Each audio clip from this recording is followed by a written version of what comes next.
In this video, I'm going to be talking about some serial buses. If you are not comfortable with serial buses, at least understand the basics, I suggest you might look for an application note or maybe a more basic video on YouTube about serial buses before you try to watch this video, which is more focused on using the MSO5000 with serial buses. One thing I would suggest is this application note by Tektronix called Debugging Serial Buses in Embedded System Designs. It covers all of the basic serial buses, and I feel it's very well written. So if you don't have a background that enables you to at least feel comfortable about knowing when I say an SPI bus versus an I2C bus, if that seems still strange to you, I suggest you might want to look at something like this application note before you watch the rest of this video. On the oscilloscope is a signal called RS-232.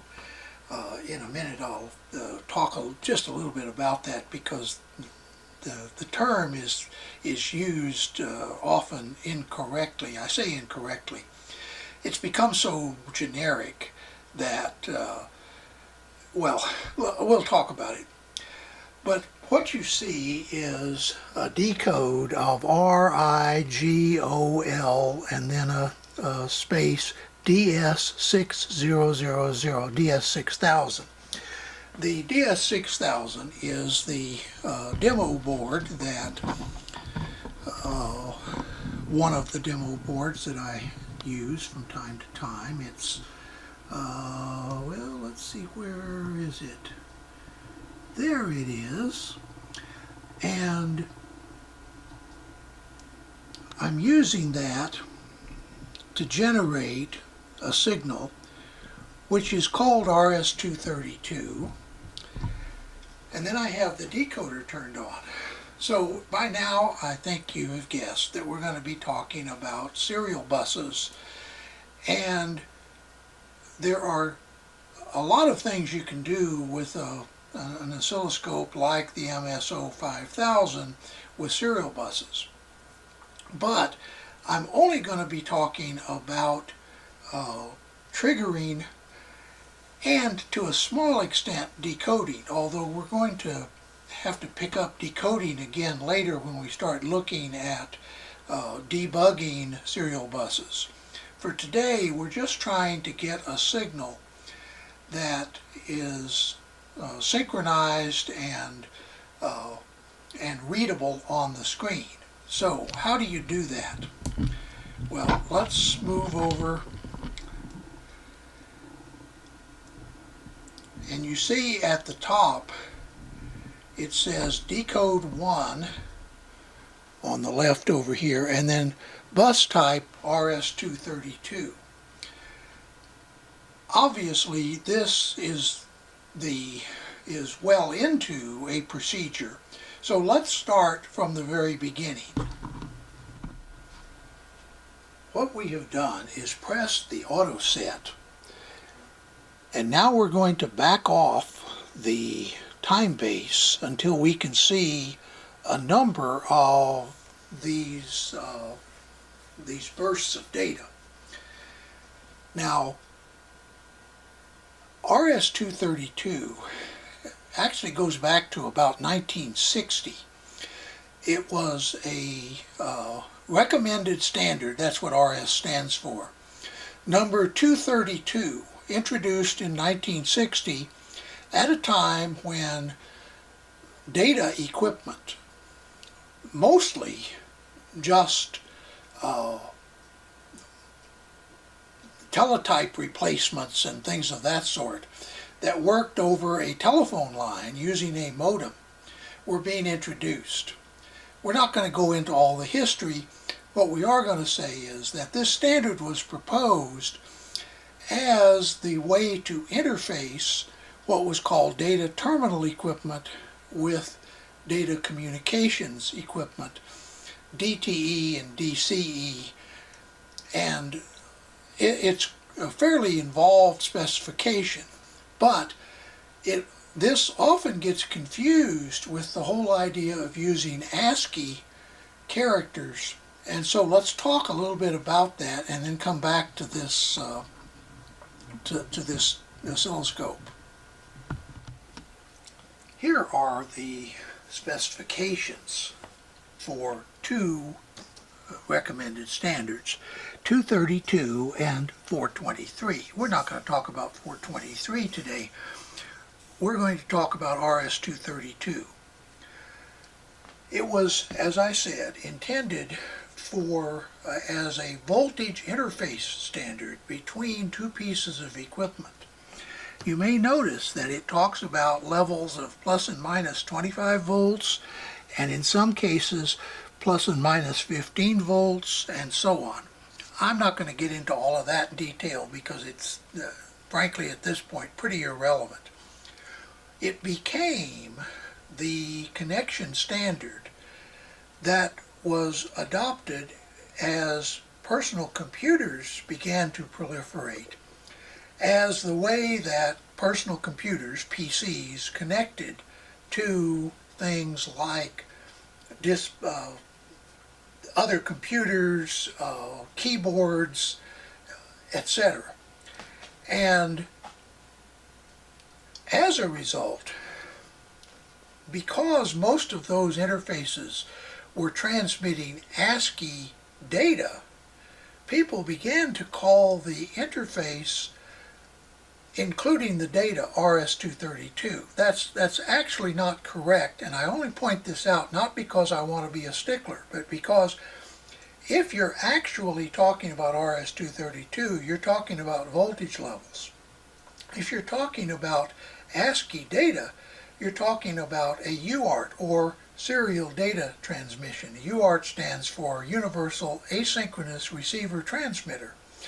And those began to come out when computers began to proliferate as a chip that could be put into a personal computer that would allow you to send data and receive data in a personal computer. Okay, enough about that. The whole idea is that actually it's the UART you're looking at, and the voltage levels depend on what kind of equipment you're working with.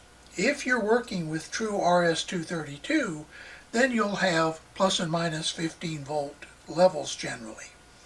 However, most UART signals are plus and minus, or plus 5 volts in ground, because that's the output of a UART, at least a TTL UART. Okay, let's go back to the scope now with that digression and look at how we decode a data stream that is transmitted using ASCII over an RS-232 link. So we've pressed the auto set key and we have the oscilloscope triggering on this signal. Now what we're going to do is we're going to change the trigger type from the edge, which is what it normally would be after an auto set, to an RS-232 trigger. The source is channel 1, and we're going to say trigger on the start, which is the first part of the asynchronous data stream, the serial data stream.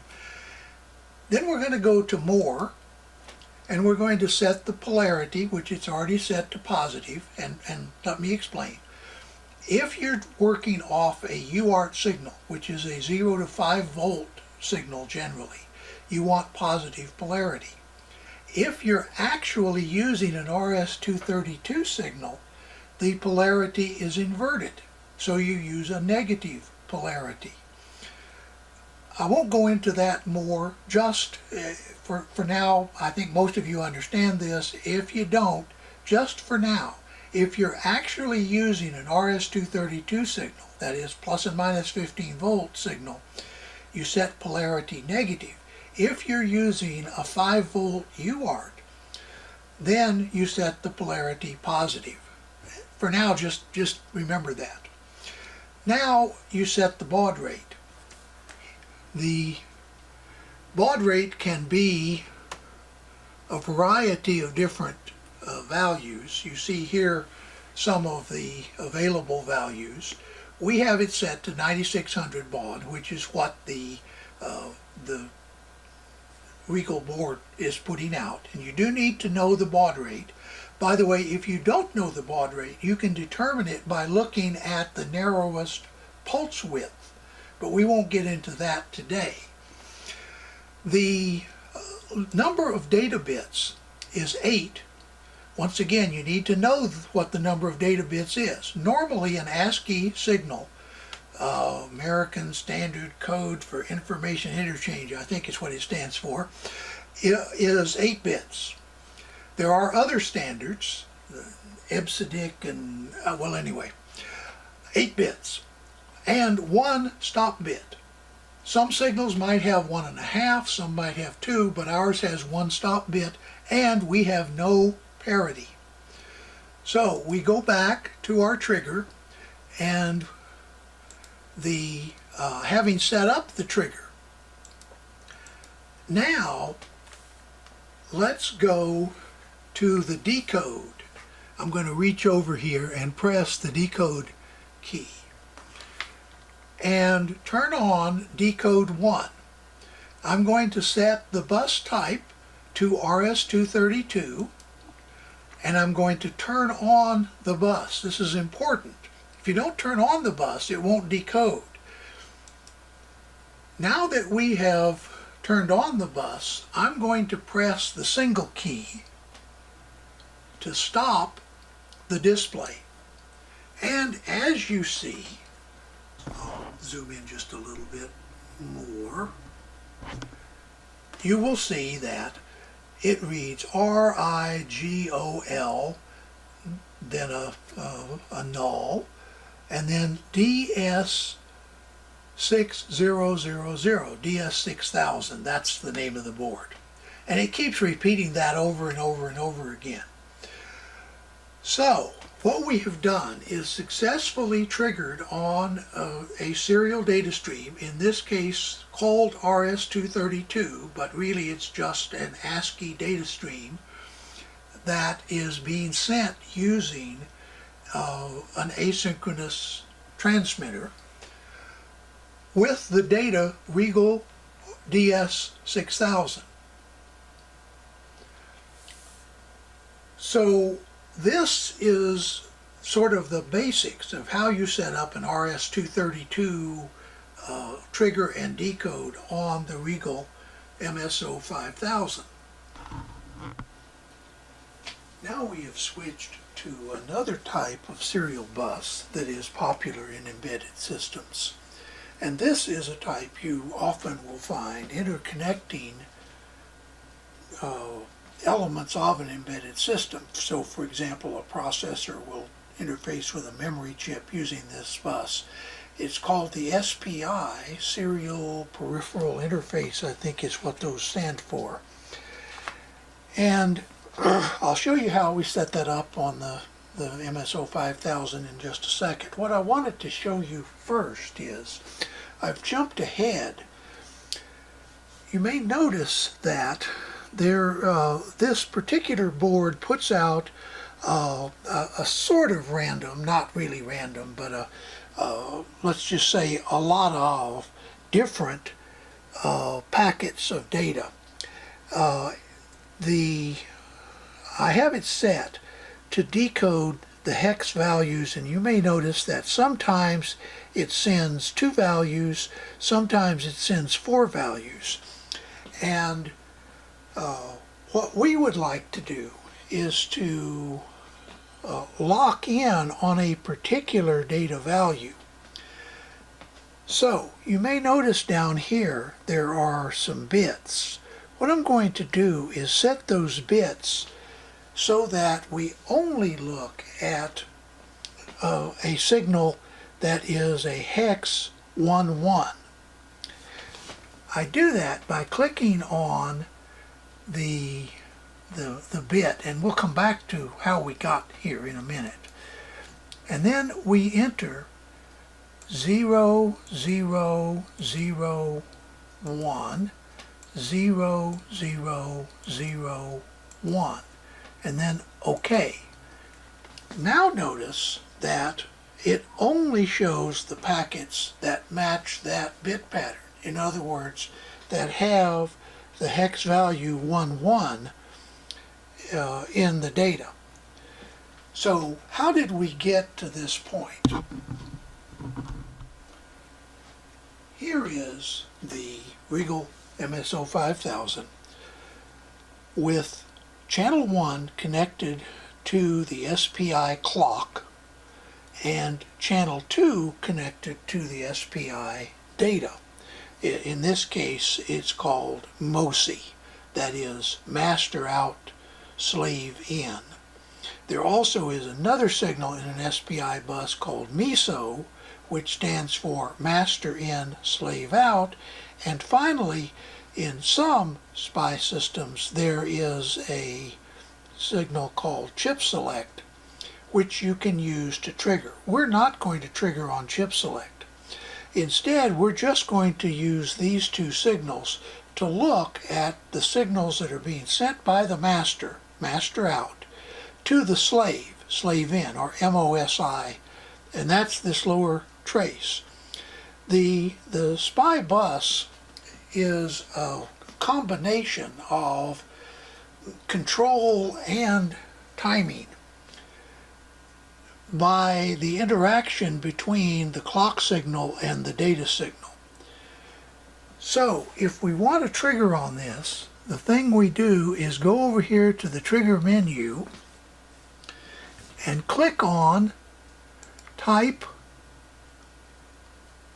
and we go down here to SPI. Now we have a variety of choices here. We're going to choose a timeout trigger. We'll notice that channel 1 is connected to the clock and channel 2 is connected. It says MSO, and don't pay any attention to this. We really are connected to the MOSI signal. It doesn't really matter. Basically, this is the data channel, and we're saying use a rising slope and a timeout to determine when to synchronize. Now we have set our data bits down here to the 01, 01, and so on. So we're now going to close the trigger and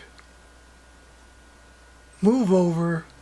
One more thing. You want to set your trigger mode to normal instead of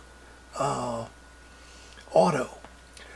What that does, you may notice that up here it alternates between wait and TD. This SPI bus is sending out a burst of data, and then it waits for a while, and then it sends out another burst of data. When it's sending a burst of data, you will notice that it says it's triggered up here, and when it's not sending a burst, it's in the wait state.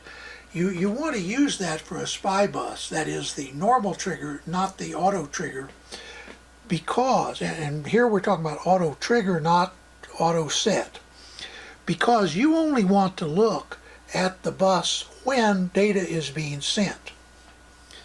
Now we're going to go over and push the decode button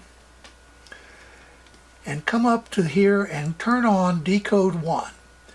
We have set the bus type already, but if it's not set, you want to turn on the SPI bus. It could be any of these. Then you have to turn on the bus status. Notice it's in the off position. We're going to turn the bus status on. Now you may notice that some little signals are starting to appear down here at the bottom. So let's expand the horizontal time per division,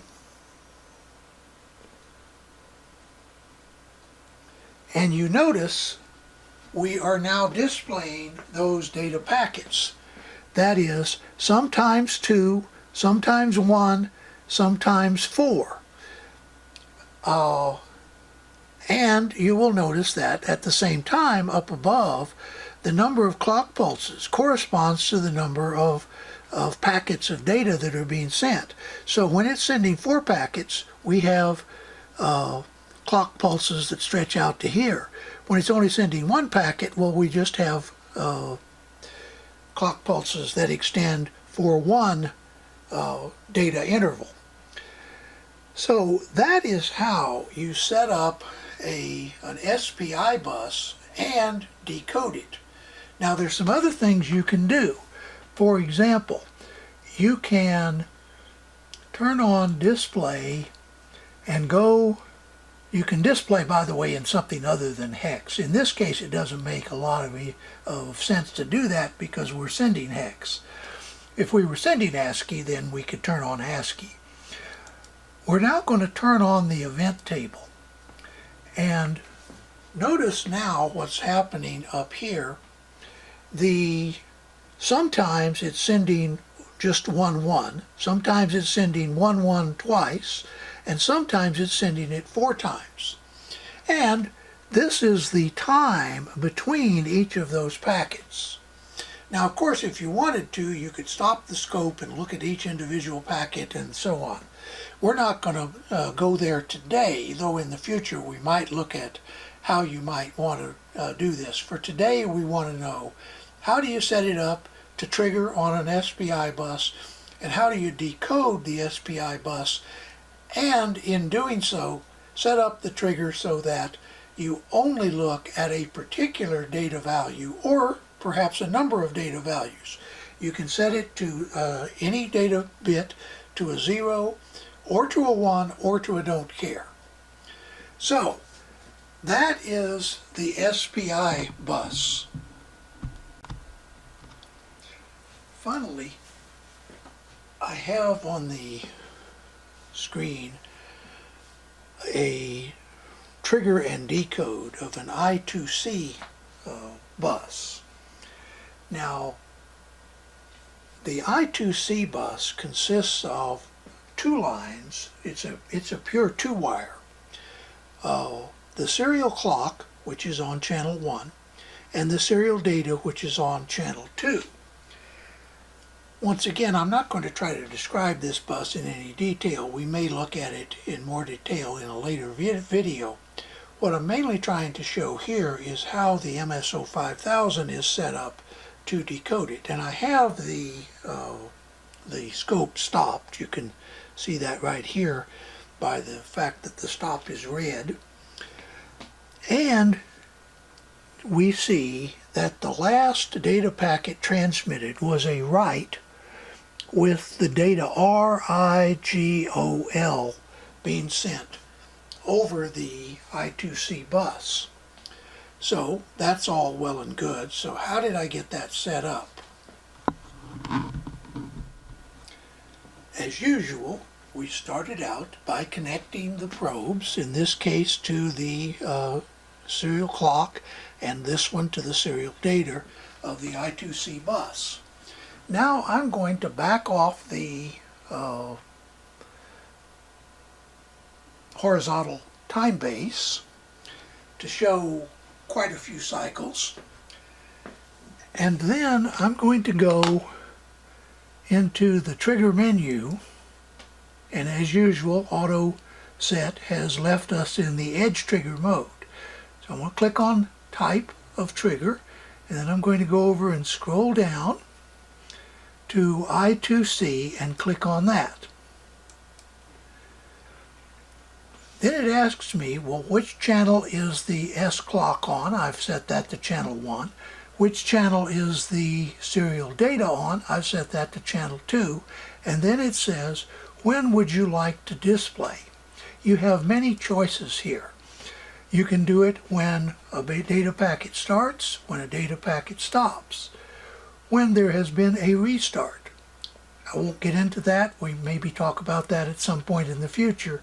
Once again, this is one of those things that if it's part of your embedded system, you probably understand all of this anyway. But we may talk about it. Then, do you want only to look at those packets where the acknowledge is missing? In other words, the master has sent something out to the slave, for example, or vice versa, and the receiver never acknowledged receiving it. Next is the address. There can be more than one device on an I2C bus, and each device has a unique address. So you can trigger on the address, you can trigger on data, you can trigger on a combination of address and data. We're going to leave it in the start mode for now. Then, if we want to decode, we have to press the decode button, and then we have to select a decoder. By the way, the MSO5000 has 4 decoders. We've clicked on decode 1. Bus type I've already set to I2C, but you have all of these available. So we click on I2C, and then we turn the bus on. And you may notice that right away we start decoding data. Let me get rid of the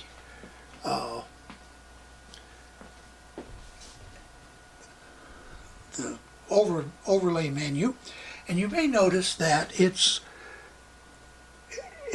reading and writing. And if we wanted to look at only a particular thing, we could have used that menu earlier. I'm just looking at the start of a data packet. Now what I'm going to do is just hit the single button to take a single snapshot, and we'll see if we get the data we're looking for. Now when we do this, we're taking a chance that we might miss the data we're looking for, and we might have to hit single a few times till we get the exact thing we want. But that is one way to look for what's going on your bus. There are others, as we've already mentioned, where if you know the exact address or the exact data you're looking for, you can put that in. So we're going to stop the scope. Notice that it went to stop, and the data, once again, is a write of data. We can move to the left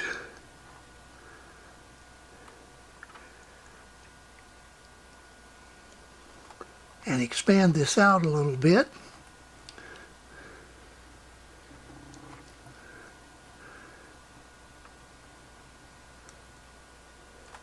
And you notice it says RIGOL. Let me turn off the menu. L is the last byte of that particular data frame. So that is how you trigger and decode an I2C bus. This is the last bus I'm going to talk about in this video. Later we will look, I suspect, at one of the differential buses, like the CAN bus. But for now, I hope this gives you an idea of the range of buses that the MSO5000 can deal with and how to set those up. You will find that whether it's your own embedded system or someone else's that you're trying to analyze, serial buses play as important a role in modern embedded system as any other concept. So it's important that you know how to set up your oscilloscope both to trigger and to decode, and those are two entirely different things. Don't mix the two. Triggering is getting the scope to synchronize on a particular set of bus signals. Decoding is interpreting those bus signals in a way that is easier for us as humans to understand and deal with. But you do not need to decode. If you can trigger on something, you can analyze it. It's more trouble, it's more work, but it can be done. And frankly, back in the day, that's how it was done. Modern scopes have taken a lot of the nitty-gritty detail out of decoding these buses. But back in the day, you literally counted bits and wrote them down on a piece of paper and said, oh, that's an ASCII R. And then the next set, oh, that's an ASCII I, and so on. So at any rate, I hope you've enjoyed this little foray into serial buses. Maybe you got something out of it. You may have already known a lot of this. But in the meantime, I'd like you to look forward to moving into a few other areas having to do with the Rigol MSO5000. And then we will get on to actually using it in an embedded system. Stay safe. Have a nice day.